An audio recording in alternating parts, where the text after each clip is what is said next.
Our next speaker is going to talk about what we're all hoping for in AI, which is an ROI and a real value to the business. Weka is a vendor of a data platform. They're a partner of ours, and they're really going to talk about how performance leads to value. So let's welcome Chris Ott from Weka. Thank you very much. Fantastic. Yeah, thank you. Thank you, first of all, for being here, for being allowed to present in front of this great audience at this great event. Weka is very proud to be partnered with Skeleti, and we hope in the future we will be partnering even more and will be more successful together. I think it's important for two companies that address a very special market at the moment to work together, and 1 + 1 = 3, and we get more out of it. I brought a particular topic today with me, token economy. And why is that important? We're seeing at the moment the Magnificent Seven, but also many others, pouring and spending a lot of money into AI, into data centers, into infrastructure. And yes, I said AI. I'm going to repeat AI a couple of more times probably. But that's really the key thing of our time at the moment, right? In the 20 years that I've been in storage, I have not felt more involved in our everyday life changes than I have been today with the rise of ChatGPT. So much changes for us, right? And I was almost afraid someone would take my thunder away here, because I also brought some numbers. And we've seen numbers before on how this all scales and what the introduction of AI and the growth of data actually means to us as an IT industry, right? And especially if you're in the storage industry, it's a great place to be right now because data is growing. And I've been using this chart for a couple of years. I think I have one that showed also that in the 90s, a gigabyte was a big thing. In the 2000s, the exabyte was the big enemy of the storage industry, and now we are talking zettabytes. And you don't need a lot of imagination to think of the next one, the yottabyte, being just around the corner, or potentially at some point, a Wekabyte. So now that explains where Weka, the name, comes from. It's difficult for me personally to grasp these numbers, to be honest. And so I did the math real quick. In 2022, it's 100 zettabyte. And I wanted to get something tangible. What does that actually mean? So hopefully everyone in here still remembers CDs, 750 megabyte per CD, right? So I did the calculation of how many CDs I could print with that amount of data. And then I added it up and I tried to find some distance that makes sense if I stack it all on top of each other. And it turns out that that's actually fairly close to distance between Earth and Sun. And that's just 1 year of the data that humankind is producing. Unbelievable numbers. And why is this important? Because with all of this data, you have to make use of the data. It's not just storing it, but actually using it. And that becomes even more important in the age of AI. So Weka and Skeleti together, I think, are very similar architectures, very modern, and we can help with that. And others that have protocols and architectures that have been developed in the 90s, when a gigabyte was a big thing, are probably not a good fit to address these challenges. Now, to validate this, one of our big customers here in Europe, based out of Amsterdam, is Nebius. They are a neocloud provider for GPU services, and they're using us as the prime tier. They have tested a lot of other solutions, but they're telling us that the way we are designing the architecture of Weka is exactly how they would design a performance storage tier, and that's why they're using us. And now I'm trying to turn this a little bit into the economic discussion that I promised. So here are a couple of screenshots. I don't expect you to read it, but this is basically NVIDIA saying the more performance you can gain out of your infrastructure stack, and that means server, GPU, network, and storage, the more likely it is you'll be profitable. And I've mentioned this, right? There is some crazy spending going on. On the bottom left side, this guy did a quick back of the napkin calculation how much money is being spent in data centers, and it's surpassing $1 trillion at the moment. $1 trillion. And because I'm a visual guy, I found this here particularly interesting. That's the new Meta data center that they are building in the US at scale, layered over Manhattan.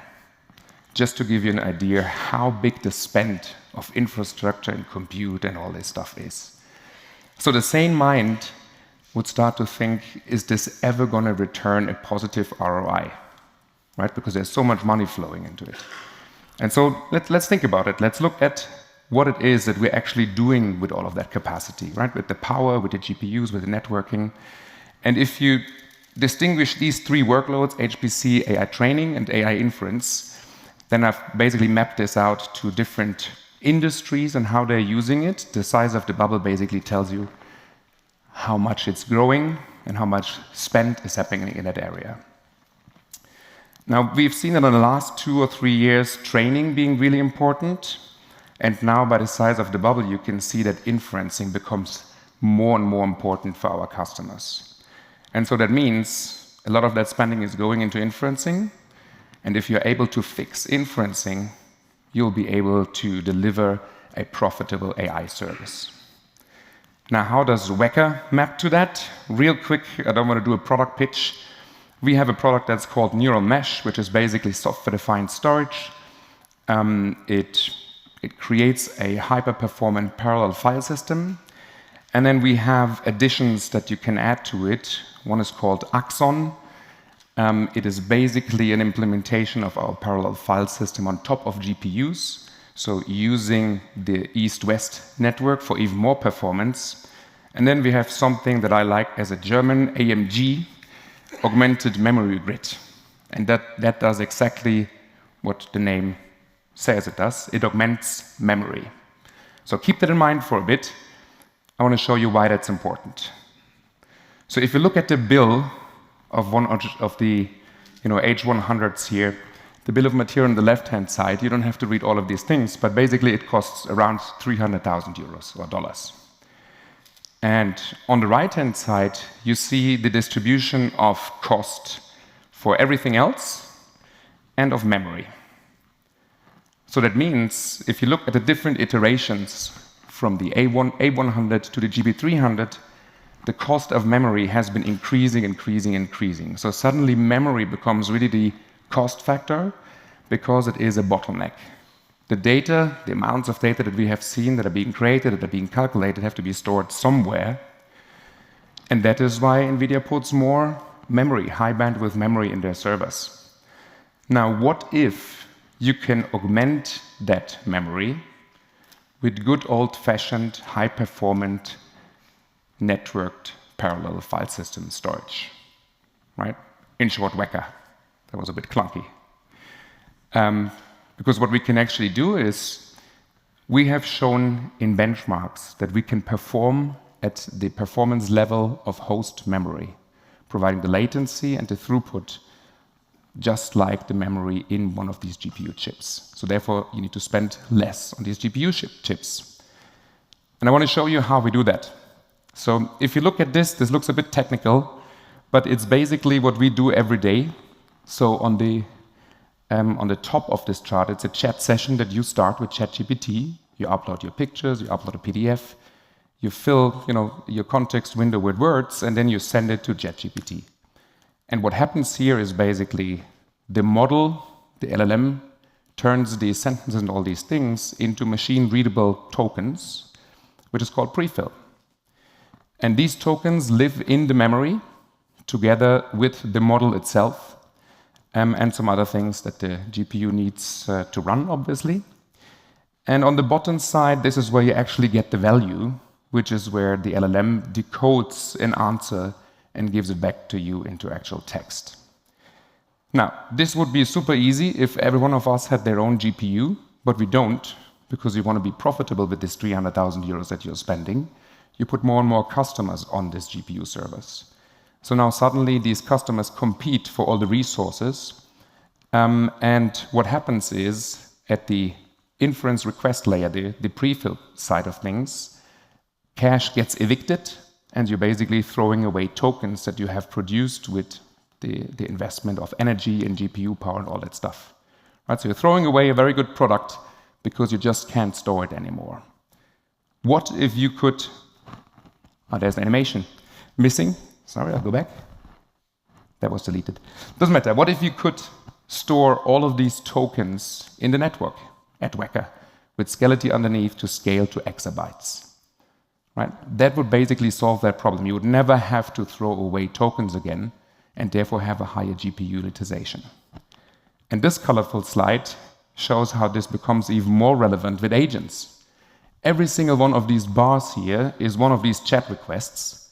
Agents spin up other agents, and so this becomes a very, very big problem when we see more and more agents and chat sessions overloading over GPU time. Right? And every color change here is an opportunity to actually use cached KV cache, so those tokens that have been created. And if you're throwing them away, you're throwing away well-produced goods, which is in this case a token. Now, I can tell these things in theory, but we've also practically tested them. So what you're seeing here is two graphs. On the left-hand side is a smaller model. On the right-hand side is a larger model. And then the bars, purple being Weka, will give you the time to first token, which is one of the important measures when you are inferencing. And you can see that we can actually produce the first token quicker than HBM, so high bandwidth memory, or DRAM. And the lines show you that the number of tokens per second we can create is also at the same level of HBM or even faster. And that is because we never have to recreate a token that has already been created. Right? So a massive advantage. And these terms are the ones that you should care about when you're building AI inferencing services. And I just want to jump onto the cost per token on this as well. So we've seen the other ones, token throughput and time to first token. The cost per token is very important to understand. So what does ChatGPT do today when they provide you with an API? They basically give you different prices per token.